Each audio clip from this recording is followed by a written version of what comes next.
My name is Caroline Colas, and I am the Senior Director of Health and Wellness at the Marlene Meyerson JCC Manhattan. Thank you so much for joining me today on our Positivity Hour, our Lunch and Learn series with the Whole Being Institute.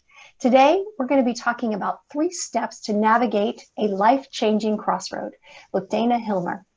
2020 has taken us on one heck of a ride, and overwhelm as a noun is a word, but it sounds odd.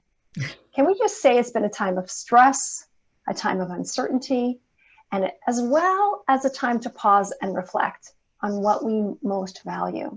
Chances are some of your plans have been derailed, as have some of mine, and you may even be finding yourself at a life-changing crossroads, whether by choice or because you were forced into it. Despite this uncertainty, there is still a lot that we can control. So today we're going to talk about this inspiring and actionable steps that we can take to gain clarity on what we need to do next so that we are headed in the right direction. And I want to tell you a little bit about our guest today. Dana Hilmer is a reinvention expert and speaker who is passionate about helping people, especially in midlife, to build their dream and love their life. She's the founder of Thrive Attitude. Did I say that right? You did, yes. And the co-founder of Camp Reinvention, which we'll have to learn more about, a membership program and community for 50-ish that dare to reimagine and recreate what is possible in their lives. Camp Reinvention is immersive, inspiring, and grounded in science, and provides all the tools and support needed to help make the second half of life the better half. Welcome to the call, Dana. Thank you so much. Thank you so much for having me, Caroline. I'm going to spotlight you so we can both It's so fun to see everybody. That's one thing. You know, this has been a strange time for 2020 for sure, but I love being able to see all these people come together, sometimes from different parts of the country and the world too, which is incredible. So this technology is serving us well. Yeah, and I think it's been so helpful for me. I've had both a birthday and renewing of my vows and celebrating a wedding on Zoom. So it's really helping me and I know some people are considering, what am I going to do for Thanksgiving, right? And we're just having to reinvent how to stay connected all the time. And the whole reason we worked with the Whole Being Institute, there was this, how can we stay connected as a community? How can we stay, in touch with one another? And this was one of the ways that we decided that we would do that. Speaking of the Whole Being Institute, how are you connected with the Whole Being Institute? Thank you for asking. Oh, I think the Whole Being Institute changed my life. I did their certificate in positive psychology program, and which was almost a year-long program. And to me, the program was life-changing, not only in personal transformation, applying the principles of positive psychology, which is human flourishing, to my life, but I knew when I found the program that it's what I was looking for professional change as well. So I wanted to ground the coaching that I do in science, and so I love the fact that I can bring that science, to people with the work that I do. So amazing program. And then I served as a teaching assistant for the program the following year with Bonnie, who is on the call. So it was great to see her face. And of course, Phoebe Atkinson's been very involved in that program, and it continues to this day. So for anybody who wants to dive in and really learn a lot about human flourishing, I just can't say enough about the program. Yeah, and I'm actually in the program right now. Oh, you are? Yes, I'm working on my final project, and we have a relationship with the Whole Being Institute. We're an affiliate. So those of you that are considering the certificate in positive psychology, you can actually help the JCC, because for every person that joins using that code, they give a donation to the JCC, which is kind of nice. So let's jump right into this idea of change, right? We can't avoid it, and being at a crossroads. And I also wanted to ask you, it seems like we're at crossroads all the time. We might not even realize it. There's this myth that, I'm going to get to some place and then my life is going to be happy and then everything's going to work out. But regardless, whether it's our diet, or even we had an expert once come and talk about sex life. The myth is that, you eat the same things. right? No, you eat differently throughout your life. You work out differently throughout your life. You have different needs in your relationship. So why are we so surprised about change? You know, it's funny. I think that we humans like to control things. We don't like change, right? We don't like uncertainty. It's a really vulnerable place to be. And so I think most of us try so hard to be the planner. I know I'm a planner, right? So many of us try to plan. We try to, have things be as solid and risk-free as possible. And not everybody does this, but a lot of us operate in this way because most of us are most comfortable when we feel certain. But in some ways, the joke's on us. The reality is there's always uncertainty. There's always change. Right. And I think this year is just magnifying that, right? Yeah, for sure. And it goes been, back, I think, a lesson for everybody. Yeah. Right. And it goes back to what we learned in positive psychology, which is, of course, the brain has a negativity bias. And that is, in a way, it's always searching around to help us navigate and keep us safe. Right. So I would think that change is almost threatening to the brain. Right? Absolutely. And it's almost like we have to change our mind about change. Because without it, we wouldn't have opportunity. I think you touched on something really powerful because a lot of the way the brain works is a better way to say it, is by creating stories. That's how our brain makes sense of the world. So if we can create a story or a narrative that's more empowering for us, for around change, for example, that'll move us forward in a better way. If the story we're telling ourselves about change is, oh my gosh, it's change. Oh my gosh, this is scary and I'm in uncharted territories. I don't know what to do. It's time to freak out. Like if that's the story we're telling us, we're going to have a very different set of actions coming out of that story than, okay, this is change. Time to explore something new. Time to create something new. Couldn't this be exciting, right? Like that type of story that we can create in our own head about change will lead to a very different set of actions. So it's interesting, the change is here and it's always with us. This year, it's just more so. And the reality is we have the ability to create a narrative for ourselves that will move us forward in a more empowering way. Even when we change our narrative, we ask different questions, right? I've heard from so many, from Maria Serwa, of course, yes, who a positive psychologist who works a lot with people who have cancer, and she's been part of our cancer care program. And she's been talking about like, when you have a different narrative, you ask different questions, and those questions lead to different actions. And it's the small incremental actions that we take that lead to how we build our life. Yes. Right? Yes. And I think it was Lois that mentioned that before we started our conversation, that small incremental change, those small steps we can take every day, lead up to powerful big changes. And I think that's been an eye-opener, especially in a year like 2020, where we can't necessarily go to the gym or we can't necessarily do the things that we used to do. But taking that 5 minutes and stretching, or taking that 10 minutes and going for a walk instead of what we used to do, that still does add up over time. So really powerful reminder. And, I mentioned before our call, I love to take our attendees here through 3 steps of what they can do to navigate change. And really part of that third step is the importance of this, that consistent progress, that small progress over time. Great. Well, let's do that. I'm going to highlight you. And all right.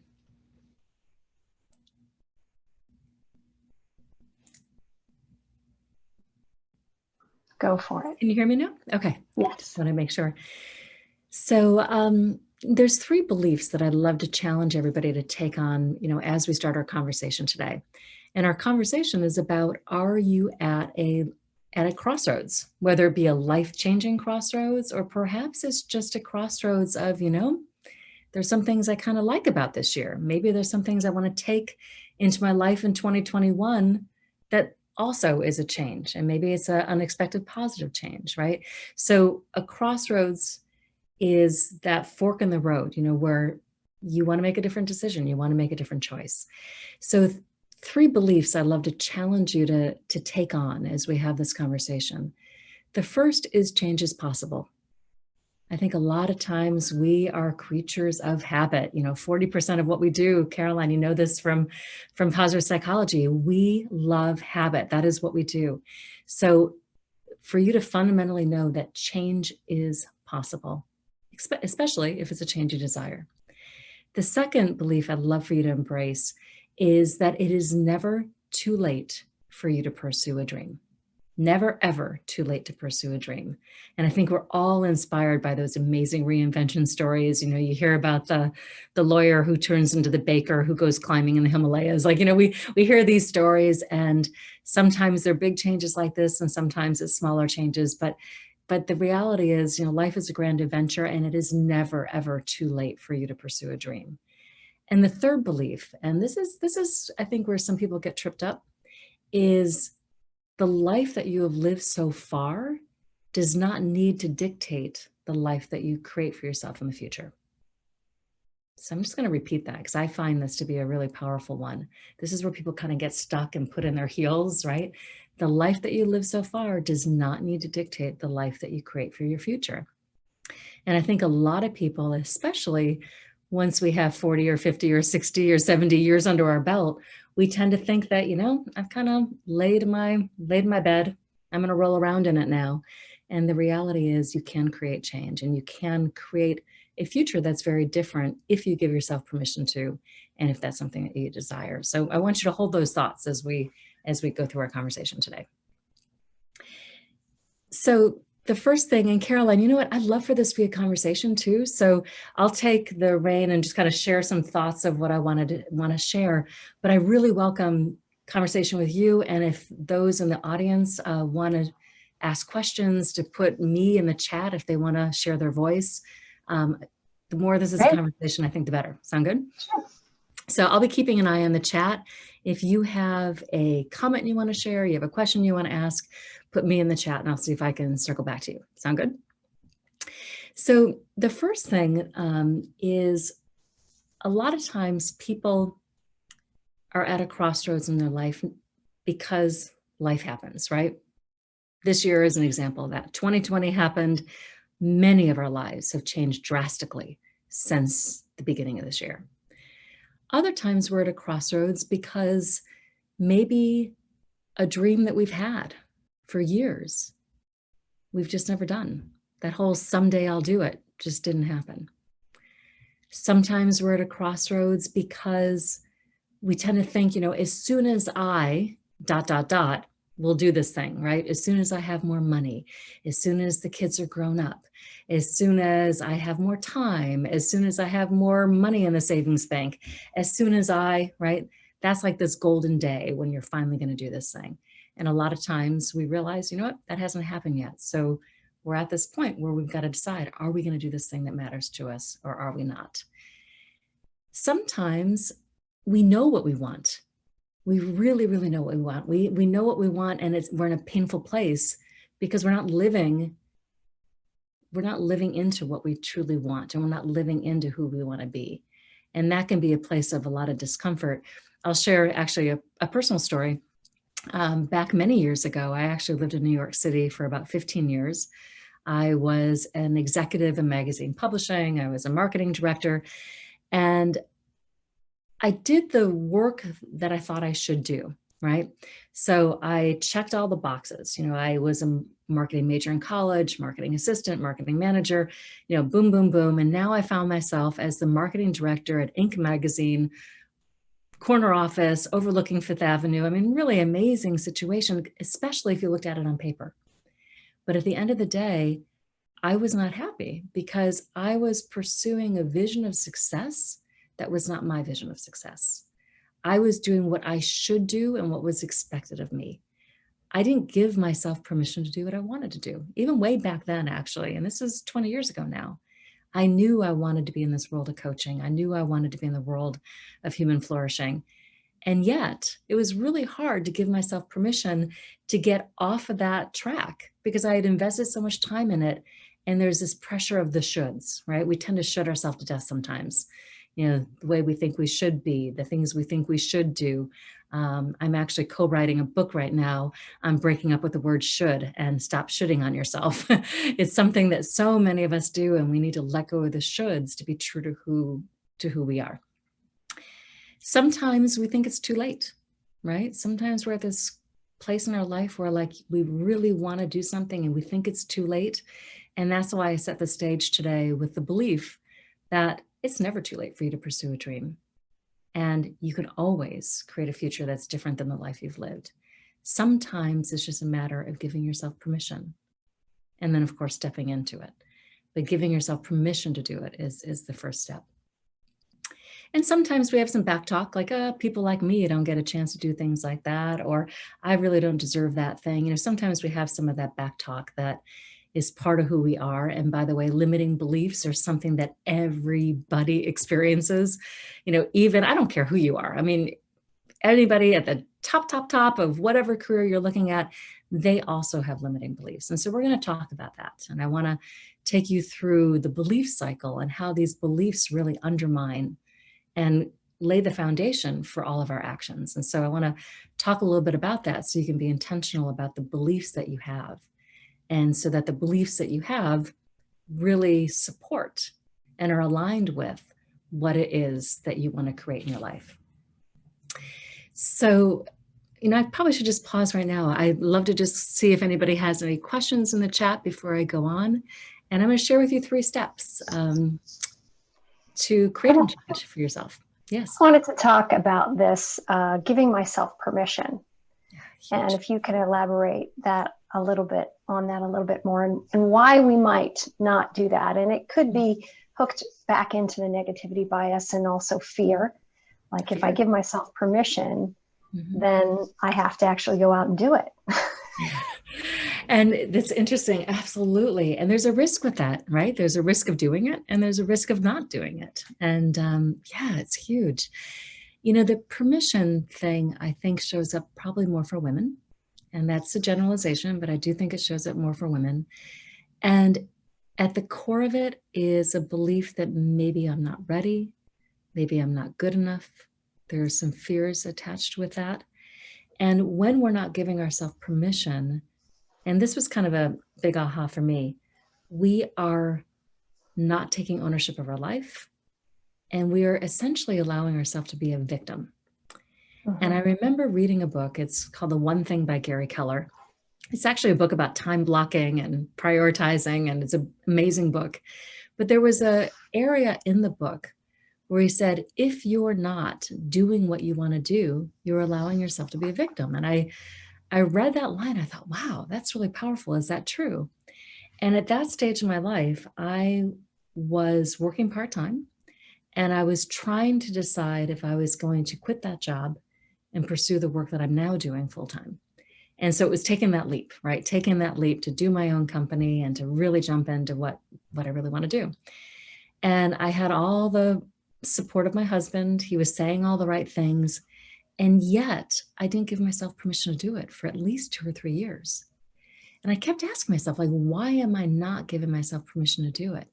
And I realized I was playing victim to a story that I was creating in my own head. The story in my own head was, well, who am I to pursue what I love when he feels stuck in a job and he's not loving his job?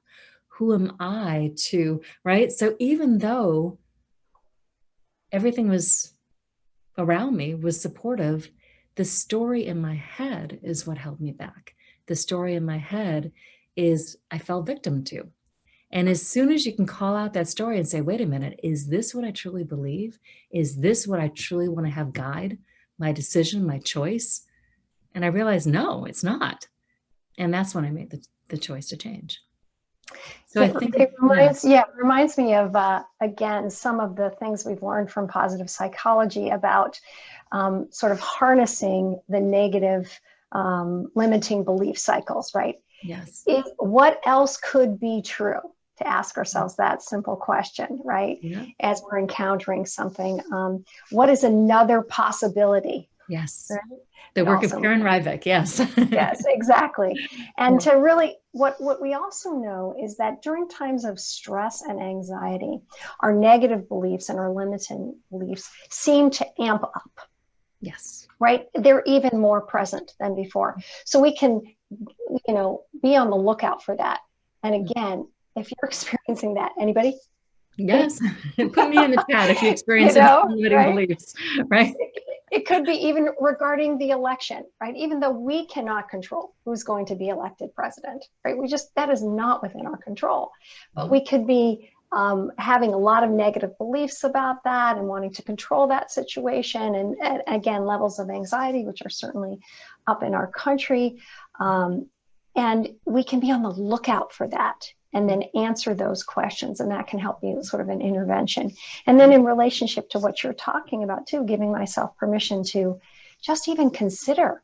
I'm thinking about in positive psychology, how we are taught to journal, right? Yes.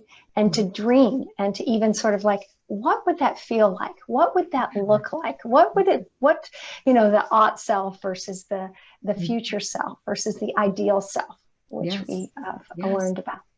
And that's a beautiful segue, actually. The first step, if you're feeling like you're in this place of change, whether you're forced into it or whether there's a change you want to create, because it's something you really want to create in your life, that first step is clarity, right? Giving yourself the space and the permission to dream about what is it that I want. I think a lot of times we get so wrapped up in the life we've created. We get so wrapped up in our do lists. We get wrapped up in the expectations of other people and the roles that we play and what that should look like. Sometimes we don't even ask ourselves, is this even what I want? And is this what I want anymore? Maybe it was perfect for a certain period of time, and maybe you're at a transition where you want to open yourself up to new things, right? So giving yourself the beautiful permission to take the time and to write down and brainstorm, what do I want? What do I want? And there's a great exercise, and Caroline, I'm sure you've done this, the Best Life exercise, and by Dr. Laura King. And the exercise challenges you, and I'd love for all of you to do this. The exercise challenges you to put yourself in the future. It could be 5 years from now, 10 years from now, it could be at the end of your life. And whatever is inspiring for you. And you stand in that future place, and everything has gone as well as it possibly could. You have accomplished everything you wanted to accomplish. You have experienced all the beautiful things you want to experience. What does that look like? And to write down with as much detail as you can in every area of your life, from your relationships to your career, to your money, to your travel, to your friendships, to your well-being, all these different areas of your life, write down what all that looks like. And you're giving yourself the magic wand. This is not a time to hold back and kind of do that whole, wait a minute, how am I going to do it? You're not going into the how. What you're doing is you're giving yourself the space to just dream and to write down, what? If everything went as well as possibly could, this is what my life is going to look like. And that is a great starting place. It's an incredible starting place, actually. And, as we talked about in our program, when you do this exercise, you may find it to be challenging and overwhelming in the beginning, because a lot of times we just don't do this. So if you find it's overwhelming, the research actually suggests that you go back to this exercise 3 times or 4 times and keep revisiting it, keep adding to it. And I know when I was doing the exercise, I was like, oh yeah, and I want to travel to Paris too. And oh yeah, I want to, right? Like you just keep adding to this and let it be kind of a working document that you have fun with. Like let yourself have fun with this exercise. So great. I'm so glad you put the exercise in the chat. Yes, I put it in the chat so that people have a little, you can click on that link. If you click on that link, everyone, then it'll be up in your browser and then you can access that later. So you don't have to worry about, you can save the chat. I don't know if I'm pronouncing your name correctly, but Marina, I'm so happy you're going to do the exercise. Yes, it's an incredible exercise. So then what I would challenge you to do is to ask yourself, what is this one goal right now that I want to create that really lights me up? And why is that goal important to me? A lot of times we create goals that are kind of marred in expectations. They're marred and this is what I should do as the next step. And what I want to challenge you to do is find a goal that lights you up. Find a goal that has a big, huge yes to it.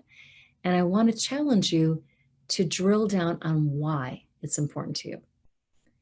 So the why ultimately is your purpose.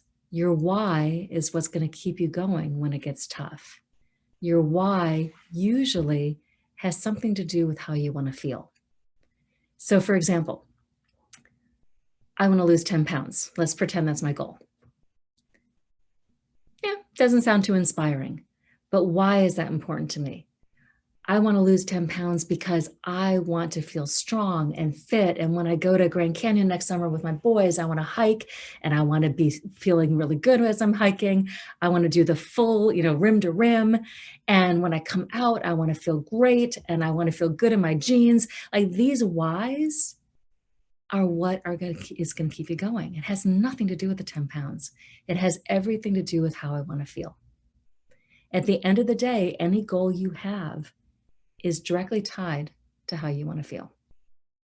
So I'd like to challenge each one of our attendees here and listeners who listen later to identify a goal, ask yourself, why is that important to me? And then drill down, well, why is that important to me? Okay, so why is that important to me? And ask yourself why 7 times. And that is where you're going to land at your golden nugget, right? This is the core reason as to why this thing is important to you. And there's a couple of reasons why this exercise is important. First, if you're crystal clear on this feeling and the purpose that you have behind this goal, that's what's going to keep you going. That's what's going to keep you motivated. The second thing is as you go through this exercise, you may find out it's the wrong goal, right? A lot of times we fall in love with an idea. Like, I want to write a book and I want to see my book in the bookstore. Right? But if you start drilling down on why, and if you start envisioning who you need to be to make that goal happen, you may realize, it's actually kind of a vanity thing, and I really don't want to be that person that writes every day, right? so the why, drilling down on why allows you to be really honest with yourself. So you can get clear on that. Right? It sort of reminds me of Maria Serwa again. And if you guys haven't had a chance to listen to some of her lunch and learns that we've had, she's been a guest on our program as well, and amazing, and is on faculty at the Whole Being Institute and is part of the certificate in positive psychology. When she was saying that, she says, oh my gosh, I love this writing. I could get a doctorate in writing. And then she went, why? And she drilled it down and she's like, I don't want to spend the time on doing that, Right. But the idea, and especially if we're creative, right? We'll get these ideas in our head, and I know I'm creative, so I can think of things all the time. Yes. And if I pursued all of them, I would be more exhausted than I am now. It's so true. And I'm definitely one that's gotten very excited about ideas and realized, that's not really how I want to be spending my time. Right. So of course I have to ask you, why 7? Why 7 times? Is there a magic number? I don't know the answer to that. I've read that there's research that encourages to do that, but I don't know what the magic thing is about 7 versus 6.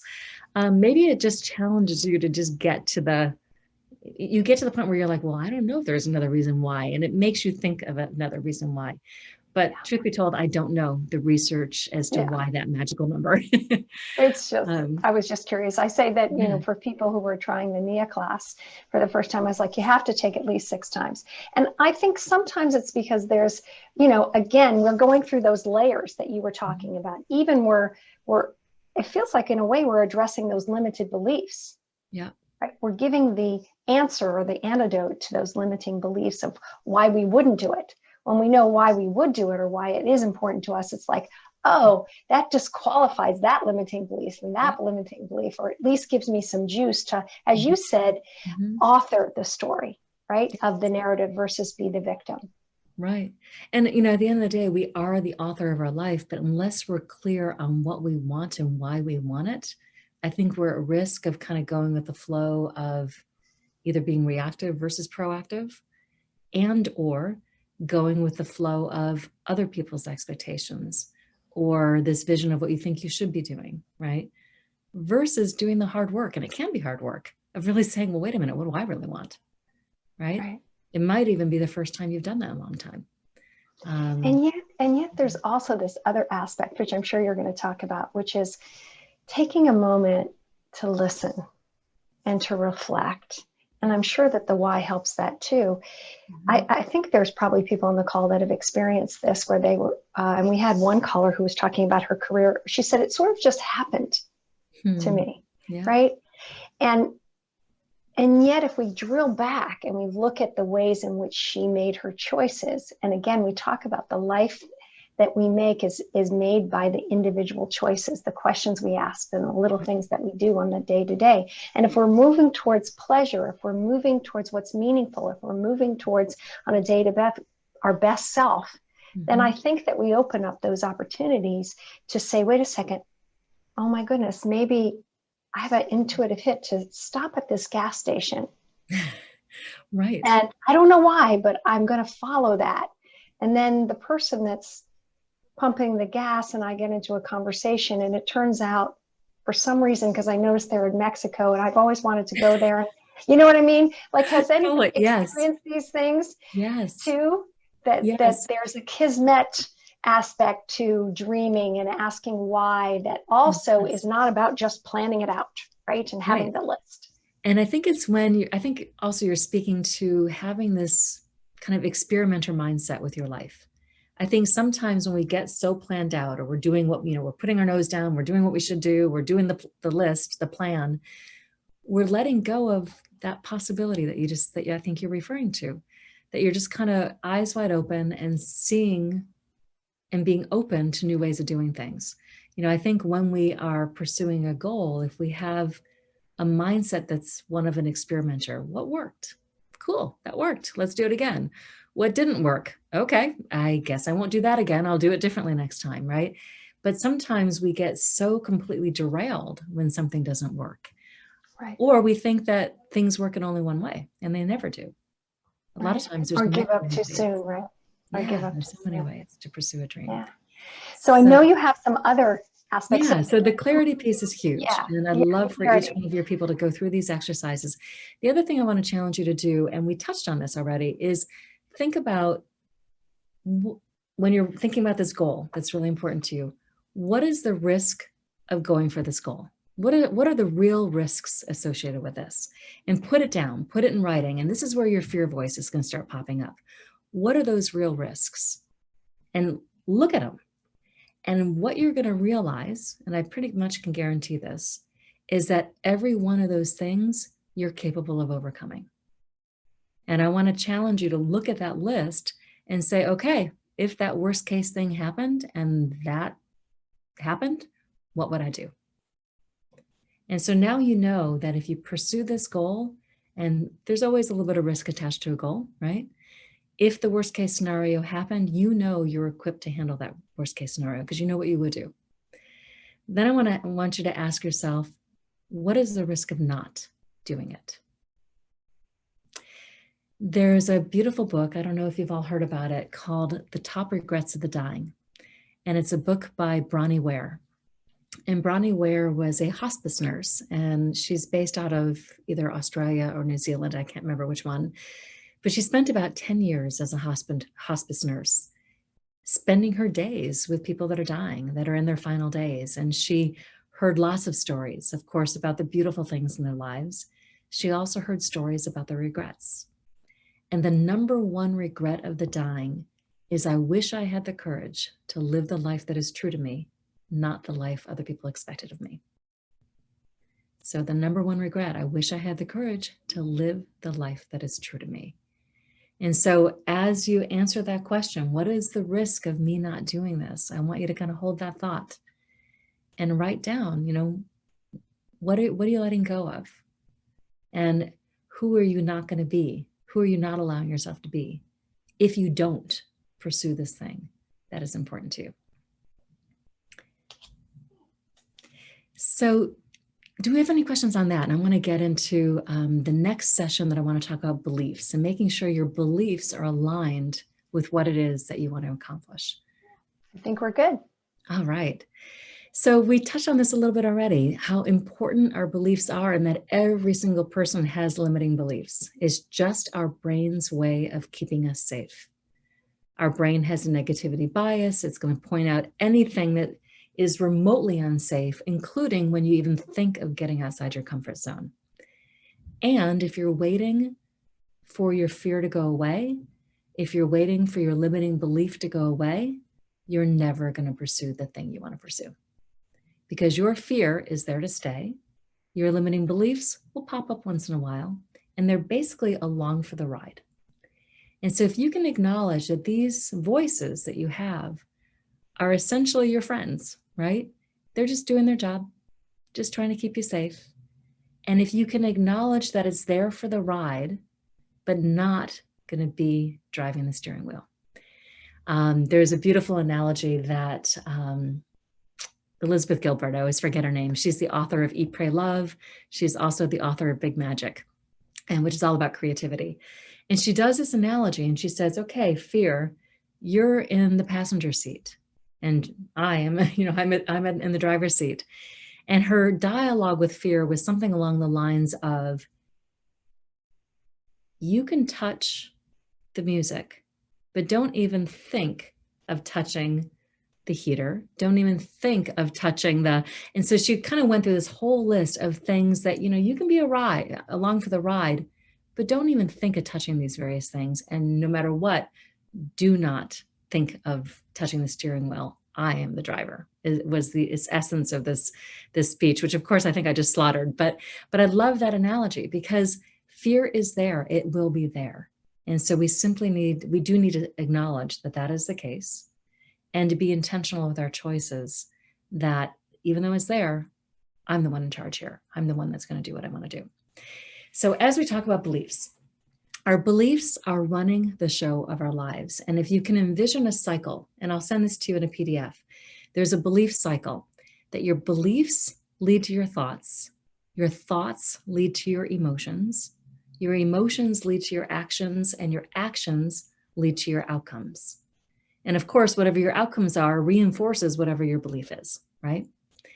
So where we often get into trouble is when we want to create a change in our life, we go full head into action mode, or we stay stuck in our head. It's usually either extreme, right? We're either stuck in our head, we don't know where to begin, or we tend to do more, buy more, try to get more done, try to be more dedicated, try to find our willpower. We get into this action mode, which can serve us very well. But if you're finding yourself not making the changes you want to make, if you're working your butt off, but you keep hitting this impasse, chances are it's because your belief system is not aligned with what it is that you want to create. So for example, if I am wanting to grow my business, but deep down, I have a belief that I am not good at making money. I'm not even worthy of making good money. Who am I to think that I can make, right? So if that's the kind of dialogue I have in my head based on the belief system that I have, it's going to undermine all the efforts I have, even though I'm doing a lot of good action. So here's the deal. A belief is nothing more than a thought that you have thought enough times that it has become your belief, right? So there's nothing magical about beliefs. Beliefs is something that you actually chose, either consciously or unconsciously, to believe, which means you also can choose a different belief. And we have beliefs about absolutely everything. We have beliefs about how we are supposed to show up in the world. We have beliefs about what we think success should look like. We have beliefs about what we're supposed to look like, how thin we're supposed to be, what our career is supposed to look like, beliefs about the roles that we have in our life and how we are supposed to show up if we're going to be a good mother or a good father or whatever it happens to be, right? We have beliefs about everything. And I think where it gets a little bit dangerous is we have beliefs about what we are capable of, and we have beliefs about what we think we're not capable of. And these are the beliefs that we definitely need to challenge. And the number one belief that's kind of like the ultimate belief that trumps all beliefs is I'm not good enough. At the end of the day, when we have a belief that's holding us back in some way, a limiting belief, the core of that is I'm not good enough. And even if we're not saying those words to ourselves, it shows up in different ways. For example, well, I can't charge that. Who am I to think I could charge that? Or, nobody in my family's done something like that. What makes me think I can? Or, I've never been a thin person. I don't think I'm ever going to be able to be fit, right? We can have these different dialogues in our head that really, when it comes down to it, kind of funnels into this ultimate limiting belief. And that is the I'm not good enough belief. And that I'm not good enough belief pops up in different ways. And so I want to challenge each one of you to get clear on what is that belief for you that is holding you back, and to name it, right? To really be clear that this is the belief that's holding me back. So what we want to do is get clear on what are the beliefs that we have. We have beliefs, again, about everything. And most of our beliefs came on unconsciously from our family, from the media, from our society, from our upbringings, right? From our surroundings. So because most of our beliefs came onto us unconsciously, we need to be intentional about, are these beliefs serving us? And choosing a belief that will serve you better. So what's interesting too, I see we have a question too. I'll finish this one thought and then we'll go. Sure, yes, of course. So what I find is interesting is when we have a belief, we look at the world through the lens of this belief. And we find all sorts of evidence to support the belief that we have. When we shift our belief, so for example, if I shift my belief to, I am very capable of making money. I'm just being consistent with that example. Now I will look through that lens and see all sorts of opportunities and see all sorts of evidence that supports that. We see the world through the beliefs that we have. So a slight shift in a belief kind of shifts how you see the world and the evidence that you have coming in to support what that belief is. So so we've got some questions. Yeah, and I also wanted to just, chime in about neuroplasticity and about neural pathways and how neutral that is, right? Mm-hmm. So we create these neural pathways in our brains and in our, even our habits, our behaviors. And they literally are pathways in which I like to think of them as cow paths, right? It's like, that's the way I'm used to going. That's the way I'm used to going. And then if we change the belief, there's a discomfort, right? Because it's a new pathway. But what ultimately happens is that pathway starts to dry up. If we look at the river analogy or cow path analogy, it's still there because we had it and it's worn away. But a new pathway comes along, and that's where, like grit, a little bit of grit comes into it. And I love what you were saying. It's almost like our brains are like lawyers. They're proving all the time which pathway is the best pathway to go. Right. And so we're looking for evidence. The idea is like, okay, what is the new pathway that I want to do? And then how can I create and collect the evidence around me to support that new pathway and prove that? Why not spend my energy proving that's true instead of proving that this is true? Yes. I love that. And it's radical repetition, right? So sometimes what we're trying to do is create a new neural pathway, because again, we're creatures of habit. And so creating a new neural pathway requires repetition. So sometimes what that might look like for you is, if you're trying on a new belief for yourself that's more empowering, is reminding yourself of that over and over again. Having a reminder bracelet, writing it down 3 times in your journal every day, reminding of yourself of this new belief when you're brushing your teeth in the morning. Whatever works for you, but creating a habit or habits around reminding yourself of this belief, because we're creating new neural pathways, we have to repeat it over and over and over again.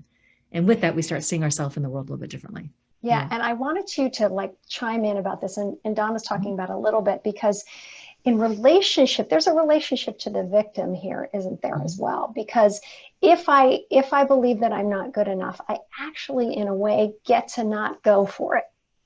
True. Too. Right. You know what I mean? And that gets into the, what are you risking by not doing it? And what are you risking?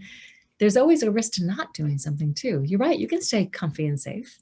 Right. And we have to we have to get a little bit of suspicious about our brain. I remember a lot of my brain mentors that I worked with, they would say, you need to be suspicious of your mind. Like, we don't have to believe everything we think. We don't have to believe everything we feel. We don't have to believe, wait, who is in charge here? Right.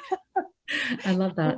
You're right. And what I love about the body, we've had many folks talk about the body is present in the now, right? So when I go to my which is why so much mindfulness brings us into our bodies. Yeah. It's actually a safe place to be.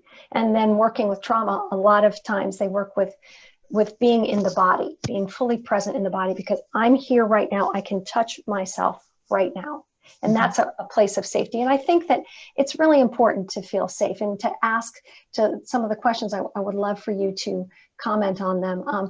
One of them is in relationship that Jill says, I'm stuck on the thought that not being able to give self-permission may be about claiming an identity of self as victim. Oh, great. Where am I stuck is that it may carry a sense of shame or blame. And that for me, with a history of trauma, shame and blame tend not to be helpful motivators for moving forward. Also wondering about the BIPOC and the lens of radical inequality. Yeah. So there's a lot to unpack. Yeah, so there's a lot to speak to. So I think it's interesting. I think, and I know, we have an identity about who we are. And when we want to venture into uncharted territory or do something that is completely different, that means our identity changes, right? And there's something that's kind of scary about that. It's easy to find comfort in well, wait a minute, I'm the one who never, can do X, Y, Z, or I'm the one who can never, right? We find some comfort that we kind of know that part of ourselves, and we know that there's that comfortable place that we are.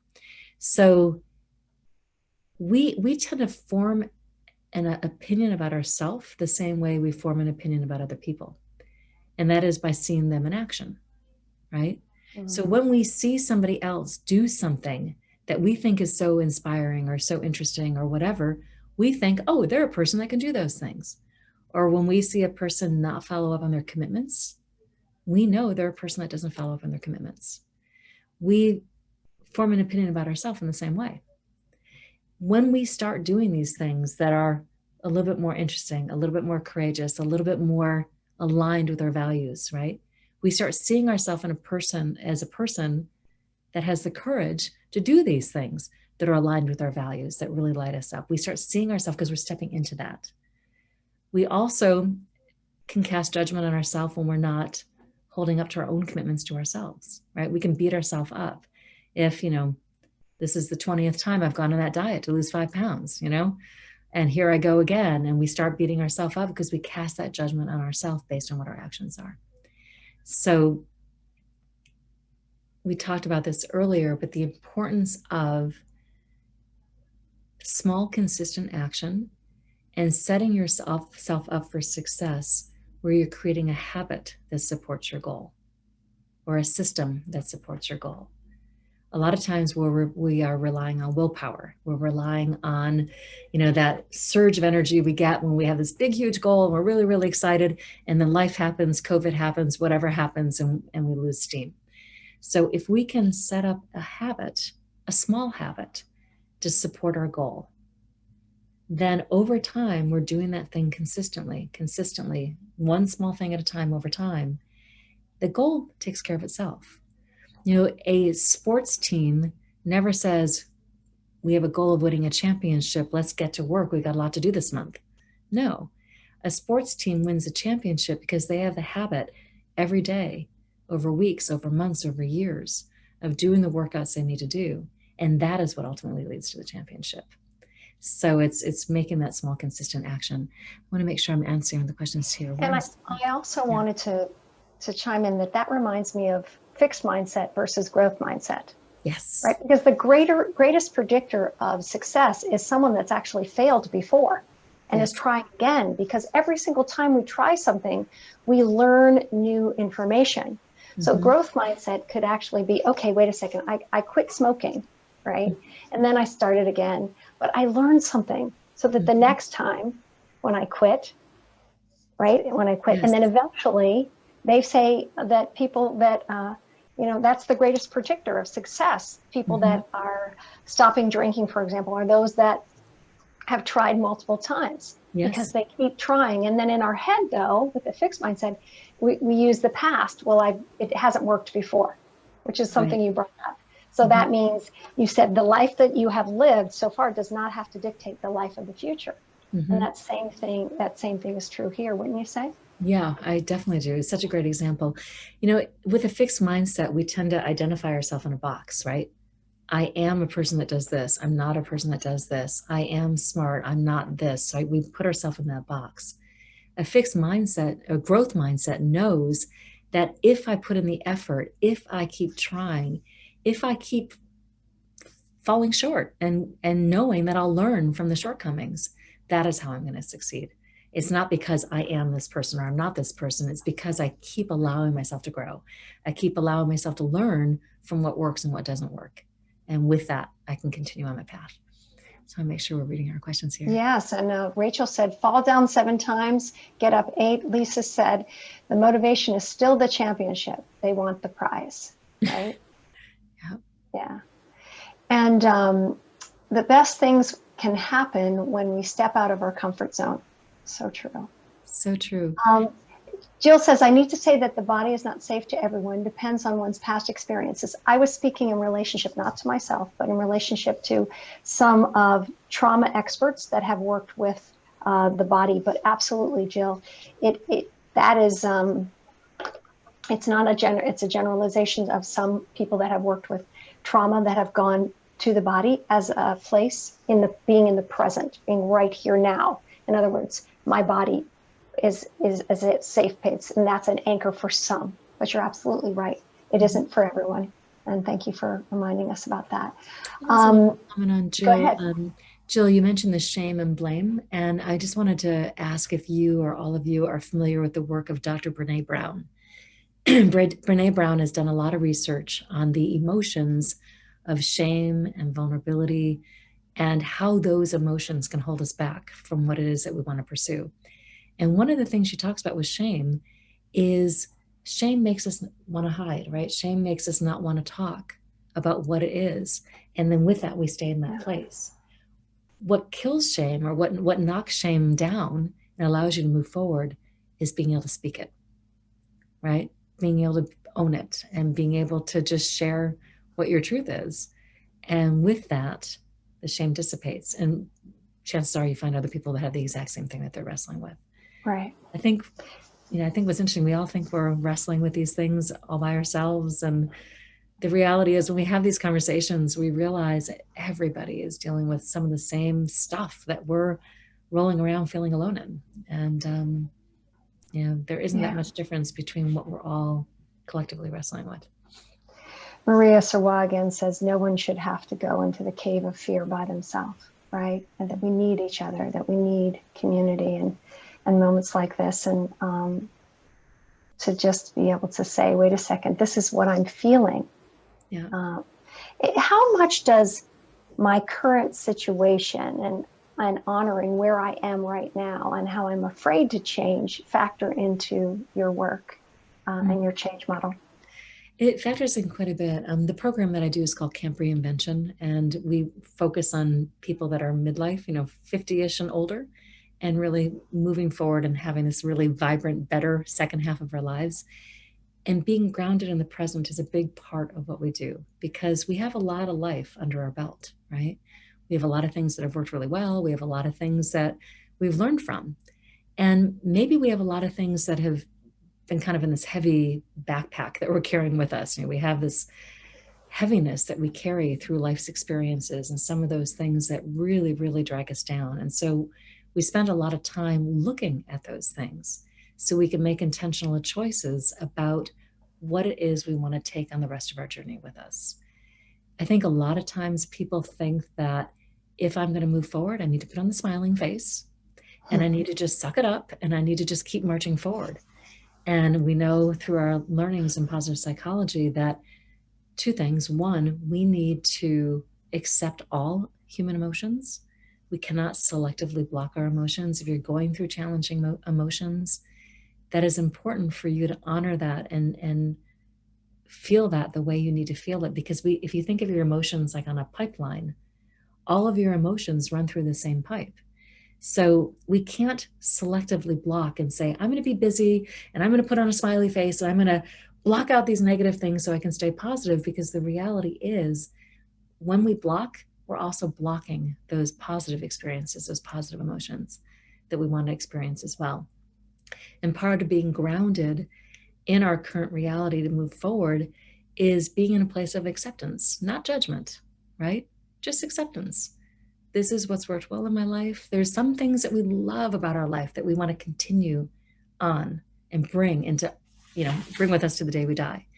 There's things that we tolerate that are just dragging us down, and to be clear about what are those things, and are some of those things you want to change. There's things we kind of hate about our life, and hate is a strong word and may not work for everybody, but there's some things in our life that are just unacceptable sometimes. And those are the things that we know we definitely want to change. And so being really grounded in that is the best way you're going to move forward, not glossing over it. Yeah, and I love the resilience model that we are talking about throughout this whole series, which is then in one hand, right? True resilience is the ability to look at reality, right? In one hand and say, yeah, this happened, whether it's a pain or suffering or diagnosis or a loss of a job or, all of the thing that happens in life. And what else is true in this moment? And then to take this and say, well, what's the intention? Well, to see if we can grow, I don't want to even say beyond, but in spite of, in a way, and make our life and design our life in beautiful and amazing. Not to discount this, because we've learned many lessons from that, but not to discount this either, right? Yeah, absolutely. So it's that wonderful "and" word. It's embracing the "and." Yeah, that's a common theme, isn't it? Embracing that "and." One other step that I wanted to talk about, and we've touched on it already a little bit, and that is the importance of just getting into action, starting before you're ready. And there's a beautiful quote by Gandhi that's really guided me. He says that happiness is when what you think and what you say and what you do are in harmony. So there's this beautiful alignment. And again, this quote is meaning that your actions are aligned with your beliefs. They're aligned with your thoughts, right? Everything's in alignment. And so when you get into action, you need to trust that you will figure it out along the way. A lot of times we stay stuck in our head and feel like we need to have all the answers. We need to have the next certification. We need to have the perfect plan. We need to have more time. We need to have whatever it happens to be to allow ourselves to move forward. But once we start getting into action, it's like we've hopped on a bike, right? Like once you hop on a bike, you're pedaling, and now you can start steering, and you can check out this street, and you can check out that street, and you can start steering. But until you start pedaling, you cannot possibly steer. And so it speaks to a few things we talked about, whether it be growth mindset, certainly about the belief system we have in ourselves, is once we start seeing that we're the person that's taking action, we start seeing ourselves in a new way. Once we start getting into action, we have a little bit more information. And with that little bit more information, we can make the next best step. So it's hopping on the bike. It's taking those small steps and being consistent with it. I'll give an example from my life. I authored a book several years ago now, about 11 or 12 years ago, called Blindsided by a Diaper. And I was not a writer. I have never written anything for publication. And so the story I have in my head, of course, is it's an anthology. Who is going to agree to be part of my anthology? Because I had in my head, they were going to ask me about, well, what have you written? And who's your publisher? And who's your agent? And I didn't have any of those things. What I had is an idea. And what I had was the desire to reach out to people and ask them, does this idea resonate with you? And if it does, would you welcome being part of it? And I ended up getting amazing writers from Susan Cheever and Moon Zappa and some really interesting people that were part of this project.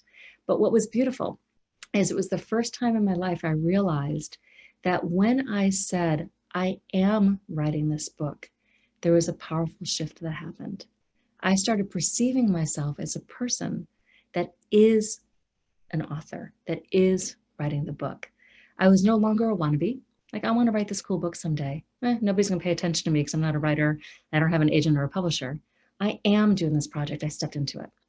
And when that shift happened, that's when I got all these amazing writers to be part of the project.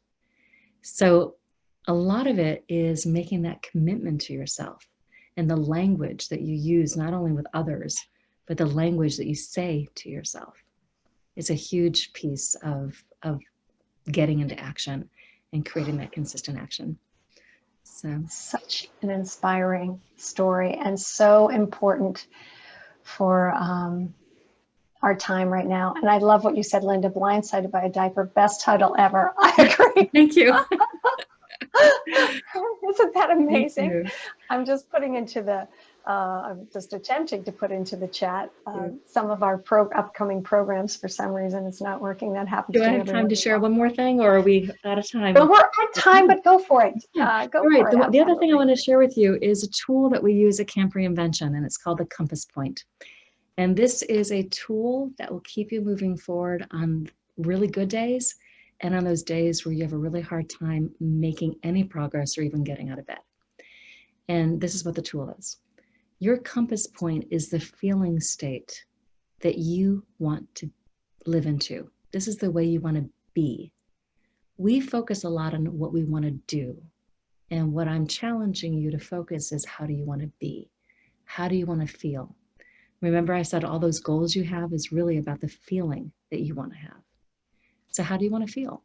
How do you want to feel today? And how do you want to feel on the last day of your life? And so I'd love to challenge each one of the people that are listening to identify 3 words that embody your compass point. These 3 words are the 3 words that embody how you want to feel, right? Now, on any given day, you can ask yourself, what is one thing I can do today that'll move me closer to my compass point? And when you're at a crossroads and you're trying to decide, what the heck do I want to do next? You can ask yourself, does this choice move me closer to or further from my compass point? Beautiful. You have your answer, right? It's a beautiful tool and even on those days where you can't get out of bed or you're just totally in a funk, there's always one thing you can do to move closer to your compass point, right? Beautiful. There's always one thing you can do. So it might be something very simple. So much. This is amazing. Make your bed. Yes, Lisa, that's true. Yeah, make your bed. Yes. True, right. And what I wanted to let everybody know is tomorrow we have Zentangle, an introductory class that if you haven't tried it yet, please consider it. It's so much fun.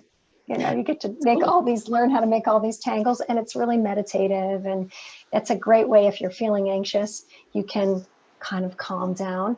We also have Improve Your Energy and Balance with Tai Chi. You can take 1 class, that's on Sundays. And then tonight we have an amazing, I cannot wait you would love this, Dana, and if you want to come, let me know.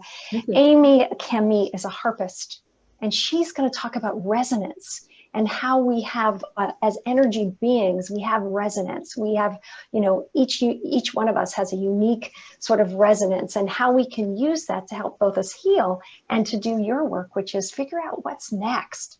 Are we at a crossroads? Do we want to go what direction? And what's one thing that we can do to feel better? So it'll be a really an inspiring night and something we've never done before. Talk about very that. Cool.